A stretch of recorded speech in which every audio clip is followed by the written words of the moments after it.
mari kita pelihara alam untuk kebaikan di masa depan. Setuju? Dengan demikian hadirin, mari kita bangun sikap mulia masyarakat dalam menghadapi bencana. Kita jadikan alam sebagai partner kehidupan kita. Jagalah kehijauannya, jagalah kebersihannya, dan nikmatilah keindahannya.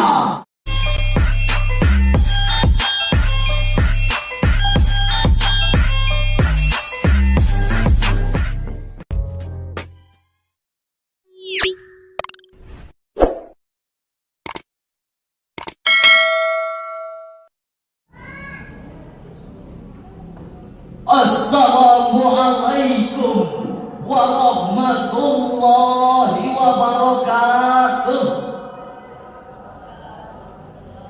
Bismillahi walhamdulillah, la hawla wa la quwwata illa billah.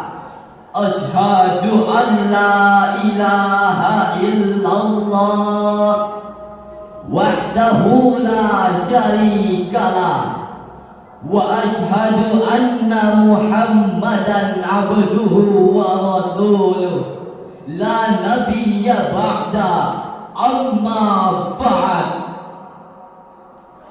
Dewan Hakim yang mulia, hadirin para pecinta syarhil Quran yang kami banggakan, Indonesia terletak di antara lempeng Eurasia dan Australia, di antara dua benua dan dua samudra. Terletak pada lintang rendah dengan iklim tropika basah. Hal inilah hadirin yang membuat Indonesia dikenal dengan negeri seribu bencana.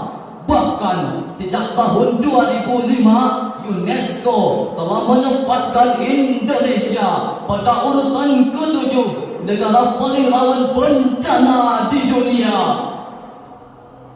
Infografis data bencana Indonesia sejak tahun 2023 mencatat 5.400 bencana di Indonesia, 364 bencana di Sumatera Barat. Mulai dari meledusnya gunung berapi, tanah longsor, banjir bandang, dan cuaca ekstrim.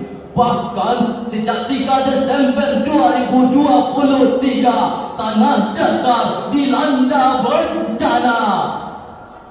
Hadirin, sebagai warga yang tinggal di daerah rawan bencana, kita harus siap menjadi masyarakat siaga. Tidak hanya menunggu bencana tiba, tetapi harus tahu solusi pencegahannya. Sebab alam yang diciptakan oleh Allah Ta'ala berjalan menurut hukum fisikanya. Jika alam berulah, maka tangan manusialah penyebabnya. Untuk itu, membangun sikap mulia masyarakat dalam menghadapi bencana adalah judul syarhil Quran yang akan kami sampaikan. Sebagai rujukan, Al-Quran surah Ar-Rum ayat 41.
disebabkan karena perbuatan tangan manusia. Allah menghendaki agar mereka merasakan sebagian dari perbuatan mereka, agar mereka kembali ke jalan yang benar. Hadirin yang berbahagia, makna al-fasad menurut Qatadah dan As-Suddi dinukil dari Syekh Al-Qurtubi dalam tafsir Al-Jami' li Ahkamil Quran juz 14 halaman 33. Al-fasadu syirku wa huwa a'zamul fasad. Al-fasad adalah kesyirikan dan ia merupakan kerusakan yang paling besar. Menurut Syekh Al-Baghawi dalam tafsir Ma'alimut Tanzil juz 21 halaman 274, al-fasad adalah saling membunuh antara sesama manusia. Sedangkan menurut Al-Qurtubi dalam tafsir Al-Jami' li Ahkamil Quran juz 14 halaman 4 menyatakan bahwa al-fasad adalah kekeringan, kurangnya tumbuh-tumbuhan dan hilangnya keberkahan. Adapun kerusakan di laut disebabkan oleh dosa-dosa manusia. Ini juga ditegaskan oleh Syekh Biqai dalam tafsir Nazmu Ad-Durar fi Tanasub al-Ayati wa As-Suwar juz 15 halaman 104. Al-fasad adalah berkurangnya kebutuhan yang bermanfaat bagi makhluk baik di darat maupun di laut. Profesor Dr. Muhammad Quraish Shihab dalam tafsir Al-Misbah volume 10 halaman 78 memaknai al-fasad dengan kerusakan alam yang menimbulkan penderitaan bagi manusia. Dengan demikian hadirin, kejayaan yang dibangun oleh manusia di desa dan di kota, di darat dan di laut seringkali merusak keseimbangan alam yang akhirnya menghancurkan kehidupan.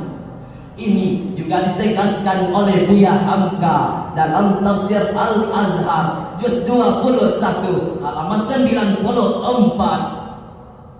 Allah menjadikan manusia sebagai khalifah, maka janganlah terpesona dengan bangunan bertingkat menjulang langit, karena tidaklah dikatakan pembangunan jika jiwa manusia makin jauh dari Tuhan. Tidaklah dikatakan kejayaan jika hidup tak berberi kemanusiaan. Betul hadirin? Darat dan laut telah dieksploitasi tanpa belas kasihan. Udara dicemari asap kendaraan, asap pabrik dan asap pembakaran hutan. Indonesia kabut berbulan-bulan hingga asap menutupi negeri jiran. Pembakaran hutan secara liar hingga longsor menimbun pemukiman. Pembuangan sampah ke hulu sungai hingga mendatangkan banjir bandang. Pembuangan limbah ke dalam lautan hingga jutaan ikan mati keracunan. Inilah yang dilakukan manusia hadirin, menguras hasil alam tanpa belas kasihan, merusak ekosistem di luar batas kewajaran. Kita yang membakar hutan ketika ispa menyerang, kenapa kita salahkan Tuhan? Kita yang membabat hutan ketika longsor menerjang, kita bilang ini kemarahan Tuhan. Kita yang menimbun sampah di hulu sungai ketika banjir bandang datang, kita bilang ini kehendak Tuhan. Sadarkah kita hadirin bahwa kita hanya menyalahkan Tuhan atas apa yang kita lakukan? Na'udzubillah. Bima kasabat aydin nas, ay bima amilu minal ma'asi. Kerusakan terjadi oleh para pembuat maksiat. Demikian yang dijelaskan oleh Syekh Jalaluddin As-Suyuti dalam tafsir Ad-Darul Mandud fi tafsir bil madd juz 11 halaman 606. Syekh Tantawi Al-Jauhari dalam tafsir saintifiknya Al-Jawahir fi Tafsir Quran juz 14 halaman 77 membagi kerusakan alam menjadi dua. Pertama, kerusakan akibat hawa nafsu manusia yang menyia-nyiakan tugas kekhalifahannya. Kedua, kerusakan dari alam itu sendiri, yaitu hewan kecil seperti mikroba dan virus lainnya. Mari kita berdoa kepada Allah untuk keselamatan negeri tercinta. Bismillahirrahmanirrahim. Dengan nama Allah yang bersama-samanya, sesuatu itu tidak berbahaya di bumi dan di langit. Dan Dialah yang Maha mendengar lagi Maha mengetahui. Ya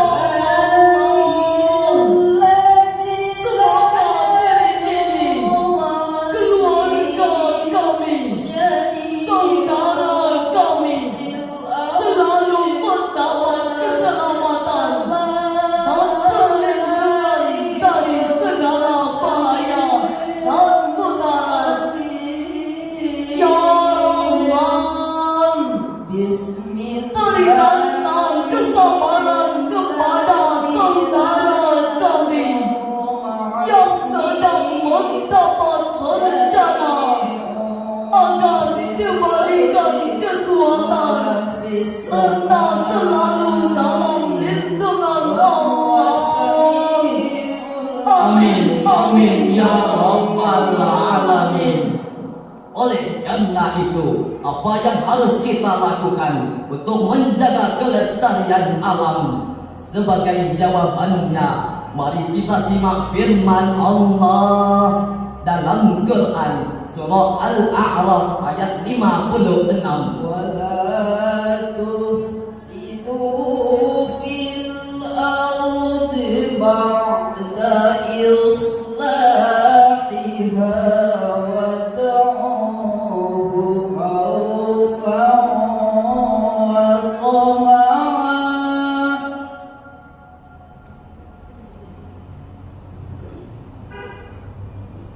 Inna rahmatallahi qaribun minal muhsinin.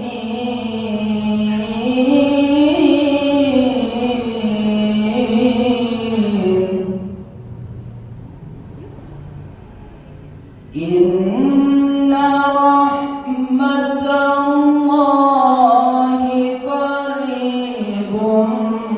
minal muhsinin.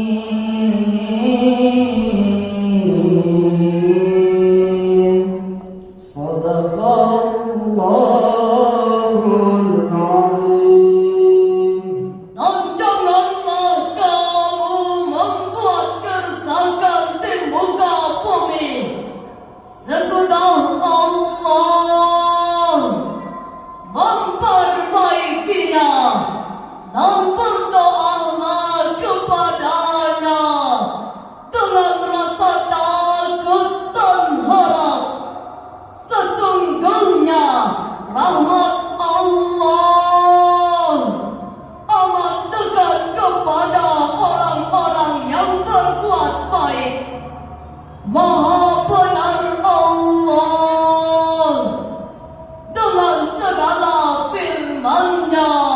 Hadirin yang kami hormati, kalimat la tufsidu fil ardi berarti nahahumullahu anil fasadu fil ard. Allah melarang manusia untuk melakukan kerusakan setelah Allah melakukan islahiha, mengatur dengan baik.